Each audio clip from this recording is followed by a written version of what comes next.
and I'm studying middle school students, the best age of children in the world. Oh, that's not very much.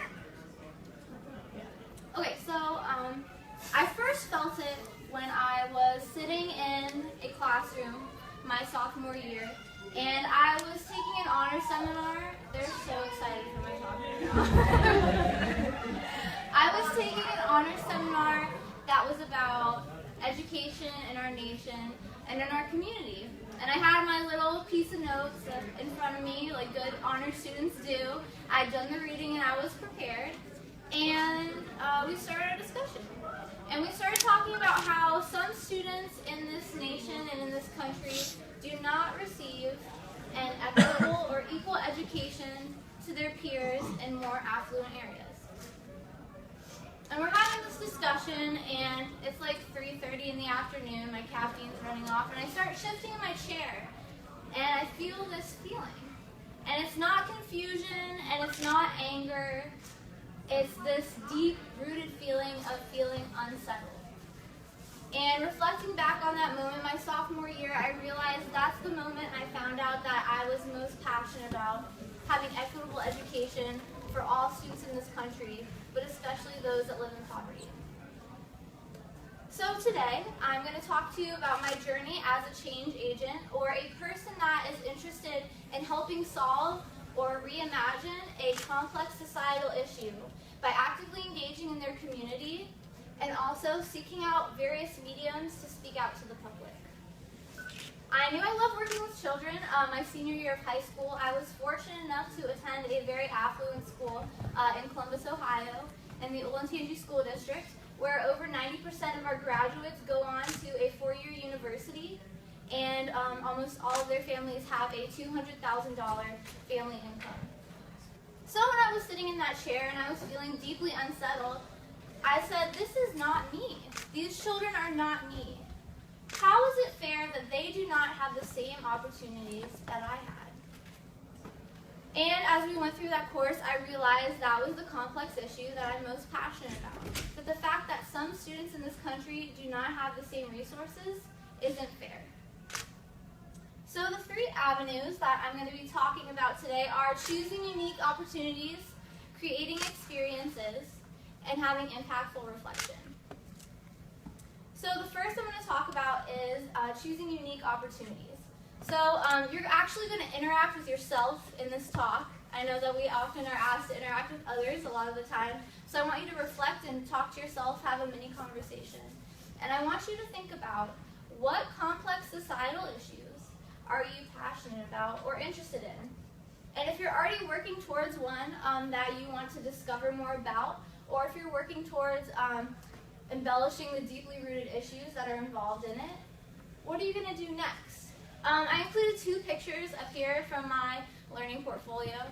The one on the right is me testifying to a very empty room of senators in Columbus, Ohio, telling them about how they should change policies in public education so they're more equitable for students of color and students with disabilities. And then on the bottom left is me shaking Denise Strayhouse's hand. She is an Ohio representative, and we were talking about Common Core. So those are some of my two passions. But when you figure out what complex societal issue you're interested in, you need to choose opportunities that are unique to your problem. So we all know that time is valuable and you can't get it back in college. So the time that you spend meaningfully choosing the opportunities you're going to engage in, the more impact and the higher medium you will have when you're having those experiences. Now, when you're dealing with complex societal issues, they're not popular, they're not flashy, so you might not find the connections, the faculty, or the students you're looking for in the student organizations that are most popular. You might have to dig down deep. You might have to talk to professors and go to their office and research and find people who are passionate about the same things that you're passionate about. The next topic I'm going to discuss is choosing or creating experiences. So, I think it was about 2 months after I sat in that class and discovered what I was most passionate about, I was tutoring at one of the most poverty-stricken and most violent crime housing projects in Cincinnati, at Winton Hills Academy. and I ended up tutoring there for 3 years. Children that all were living in poverty, and most had single-family homes. And I remember every single time sitting there with my child, tutoring them, and they were teaching me so much about their life experiences and thinking that it's not fair that I might be the only person that they encounter in a week or a month that is fighting for them to have an equitable education. Also, 2 months later, after I had that class that changed my life, I got a call and an email from my professor, and she said, "Caitlin, I have a group of people that want you and more high succeeding students at UC to speak in front of Ohio senators." And my first reaction is like, cool, all right, this sounds pretty fun, something I can put on my resume. And then I thought, I can't do this. I'm 19 years old. Most people think I'm 12 because, baby face problems. But I said, I don't know anything. I don't have any experience. Who wants to talk to me? But did I feel qualified? No. Was I prepared to stand on the Senate floor and testify in front of people with years of experiences? No. But was it the most meaningful experience of my life? Yes. And that's something you have to do as a change agent, is push yourself out of your comfort zone. And sometimes that means feeling extremely uncomfortable when you're creating these experiences for yourself. Because if you talk to any expert in a field that's dealing with global medical issues, or you're talking to someone that is talking about citizenship and social justice, the road to where they got to their expertise was not easy. And they often had to find experiences that weren't just readily available for them. And then the last is having impactful reflection. So, as you're doing these experiences and you're completing volunteer hours, or you're spending time at Crossroads, and you're getting really involved with your student organizations, you need to be telling people, other activists that are involved in your issue, that you're completing these things. You need to tell them what new discoveries you're finding. You need to ask them for help if you have questions. And you need to share with people that are also interested in your cause and tell them how to get more involved. Because, like Mohammed said, we can't get everybody out from underneath the river. We need help when we're solving complex societal issues. And then the last slide is, hopefully you've been thinking about something that you're interested in, a societal issue that's complex, that needs a lot of people to help solve it. And being an advocate isn't easy. Anyone involved in advocacy in this room knows that sometimes it's draining. Sometimes you don't see the benefits right away. Sometimes you don't feel like you're making a change, or sometimes you don't feel like you're being appreciated. But you are.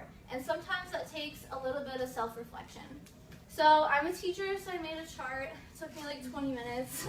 But basically, this is what I picture in my head, or sometimes draw out for myself when I'm feeling not so great about my advocacy, or I feel like my complex problem is getting worse. So on the outside circle, we have the world. And we often hear, I want to change the world. And we know that's not possible if we don't start changing our community first. So I move into the second circle, which is community, which is where I find my passion and the thing I'm working towards, to helping people, to being in children's lives where they might not always have someone that believes in them or loves them. And then I have me in my little circle, and everything that impacts me and the people I love and the people I work with. And I remember that it's not just me that has a passion in the community circle. It's other people like you sitting in this room that are also working towards complex societal issues. And I remember that I'm not alone, and that together, when we all fit our passions inside the community circle, the impact we can have is greater than one individual. It's the sum of all individuals. And lastly, I'm going to touch on the title of my talk, Being Young and Empowered. So we know that being young and being a millennial, we get a lot of crap about our label. We're naive, we're lazy, we're addicted to our phones. We don't talk to people because we're looking at screens. But the one thing that's great about being driven and young is that we can see things that experts in their field cannot. We come fresh-faced, not experiencing all the adverse effects of the complex problems we want to solve. Our drive hasn't been crushed yet by some circumstantial thing that's happened to us. And we can look at all of their wonderful research and all of their wonderful evidence and say, I see something new within what we're trying to solve. I can help you with this because I'm doing this now. And that's the power of being young and empowered. Thank you.